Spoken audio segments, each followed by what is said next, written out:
ॐ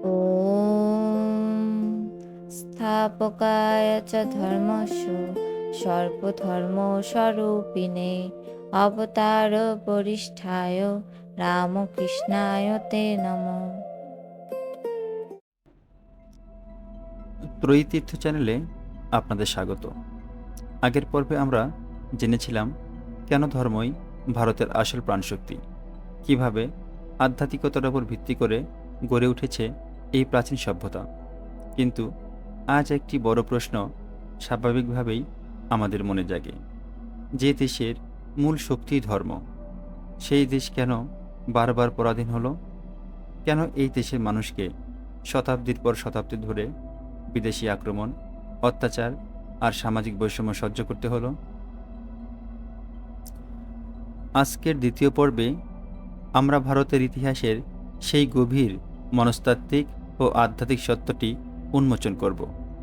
আমরা দেখব ভারত যখনই তার আসল শক্তিকে ভুল বুঝেছে, যখনই ধর্মের নামে ভণ্ডামি আর জড়বাদ সমাজকে গ্রাস করেছে, তখনই কিভাবে এই পুণ্যভূমি সংকটের অতলে তলিয়ে গেছে। আর ঠিক সেই চরম অন্ধকারেই কিভাবে জন্ম নেয় এক নতুন আধ্যাত্মিক জোয়ার। ভারতের আধ্যাত্মিক ইতিহাসের পাতা উল্টালে একটি অদ্ভুত সত্য চোখের সামনে ভেসে ওঠে। দেখা যায় যে কোনো মহান আদর্শ যখন মানুষের অহংকার, সংকীর্ণতা আর স্বার্থপরতার সংস্পর্শে আসে, তখন তা বিকৃত হয়ে যায়। ভারতের পরম পবিত্র ধর্মও একসময় এই বিকৃতির শিকার হয়েছিল। যে ধর্ম মানুষকে মুক্ত করতে চেয়েছিল, মানুষকে অভয় দিতে চেয়েছিল, তা একসময় পরিণত হলো কিছু বাহ্যিক আচার অনুষ্ঠান, ছোঁয়াছুঁই আর জাতপাতের কঠোর বেড়াজালে। ধর্মের মূল কথা আত্মজ্ঞান বা সবার মাঝে ঈশ্বর দর্শন ধুলোয় হারিয়ে গেল। সমাজে রয়ে গেল কেবল আমি বড়, তুমি ছোট, কিংবা এটিকে ছুলে পাপ হবে, ওটিকে ছুলে ধর্ম যাবে। ফলাফল যা হওয়ার তাই হলো। সমাজ ভেতর থেকে ফাঁপা হয়ে গেল।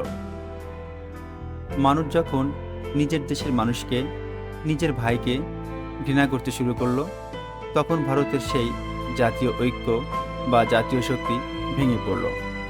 আর এই অভ্যন্তরীণ দুর্বলতার সুযোগ নিয়েই বাইরের আক্রমণকারীরা বারবার এই দেশকে পদানত করল। স্বামী বিবেকানন্দ ঠিক এই জায়গাটাতেই আঘাত করেছিলেন। তিনি আক্ষেপ করে বলেছিলেন, আমরা ধর্মকে রান্নাঘরে ঢুকিয়ে ফেলেছি, আমাদের ধর্ম এখন ভাতের হাঁড়িতে। ইতিহাস আমাদের দেখায় এই পতন কিন্তু ভারতে প্রথমবার বা হঠাৎ করে হয়নি। এটি একটি চক্রের মতো বারবার আবর্তিত হয়েছে। বৈদিক যুগের শেষে যখন যজ্ঞের নামে পশু বলি আর পুরোহিততন্ত্র চরম আকার ধারণ করল, তখন সমাজকে অধঃপতন থেকে বাঁচাতে এলেন বুদ্ধদেব। তিনি অহিংসা, করুণা আর প্রেমের বাণী দিয়ে ভারতকে এক নতুন শক্তি দিলেন, নতুন করে বাঁচালেন। কিন্তু কালক্রমে সেই বৌদ্ধ ধর্মও বিকৃত হলো। বৌদ্ধ বিহারগুলো অলসতা আর তান্ত্রিক ব্যভিচারের কেন্দ্রে পরিণত হলো। ভারত আবার দুর্বল হয়ে পড়ল। তখন সনাতন সংস্কৃতির পুনরুত্থানে এগিয়ে এলেন আদি শঙ্করাচার্য। তিনি জ্ঞান ও অকাট্য যুক্তির তরবারি দিয়ে ভারতের খাঁটি দর্শনকে পুনরুজ্জীবিত করলেন। এরপর মধ্যযুগে যখন তলোয়ারের জোরে ভারতের সংস্কৃতিকে মুছে ফেলার চেষ্টা হচ্ছিল, তখন সনাতন ধর্ম কোনো অস্ত্র নিয়ে যুদ্ধ করেনি। ভারত লড়াই করেছিল তার নিজস্ব আধ্যাত্মিক শক্তি দিয়ে। শ্রী চৈতন্য মহাপ্রভু, সন্ত কবির, গুরু নানক, মীরাবাইয়ের ভক্তি আন্দোলন কোটি কোটি মানুষের হৃদয়কে এক সুতোয় বেঁধে রেখেছিল। তাই রাষ্ট্র হাতছাড়া হলেও ভারতের সনাতন আত্মা কেউ ধ্বংস করতে পারেনি। কিন্তু ভারতের বুকে সবচেয়ে বড় এবং মারাত্মক সংকটটি এলো 19 শতকে ব্রিটিশ শাসনের হাত ধরে। এবারের আক্রমণটি কেবল শারীরিক বা রাজনৈতিক ছিল না, এটি ছিল একটি গভীর মানসিক ও সাংস্কৃতিক আক্রমণ। পাশ্চাত্য ভাবধারার প্রাবল্যে ভারতীয় যুব সমাজের মন থেকে নিজেদের সংস্কৃতির প্রতি শ্রদ্ধা সম্পূর্ণ মুছে যাচ্ছিল। তৎকালীন যুব সমাজ ভাবতে শুরু করলো ভারতের উপনিষদ, বেদ, সাধু মহাত্মারা সব ভণ্ডামি আর অন্ধবিশ্বাস। আধুনিক হওয়া মানেই নিজের অতীতকে অস্বীকার করা। ভারত যখন নিজের আত্মপরিচয় হারিয়ে সম্পূর্ণ দাসত্ব বরণের মুখে, ঠিক তখনই প্রয়োজন হলো এক মহাশক্তির। আমাদের প্রাচীন ঋষিরা এবং মহাপুরুষেরা বারবার স্মরণ করিয়ে দিয়েছেন যে সমাজ যখনই এমন চরম যুগ সন্ধিক্ষণে এসে দাঁড়ায়, তখনই এক মহাশক্তির আবির্ভাব ঘটে। সমাজকে আবার তার নিজের পায়ে দাঁড় করাতে, ধর্মের আসল উদার রূপটিকে মনে করিয়ে দিতে দক্ষিণেশ্বরে এলেন শ্রীরামকৃষ্ণ।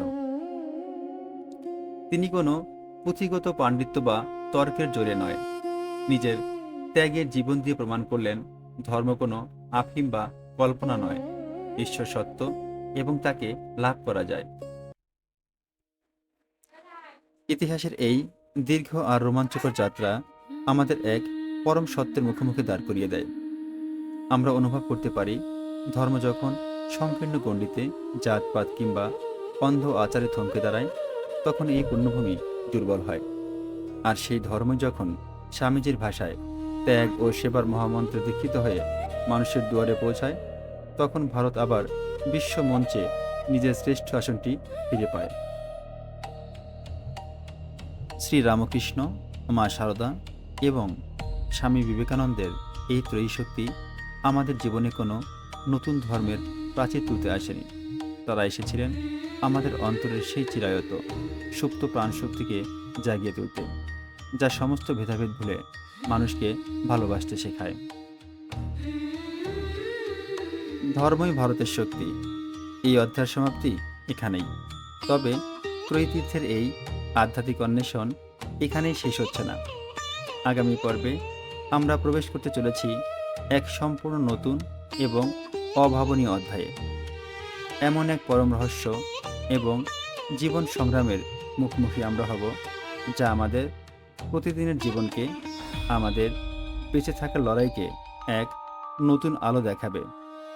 কি সেই অধ্যায়, তা জানতে চোখ রাখুন আমাদের আগামী পর্বে।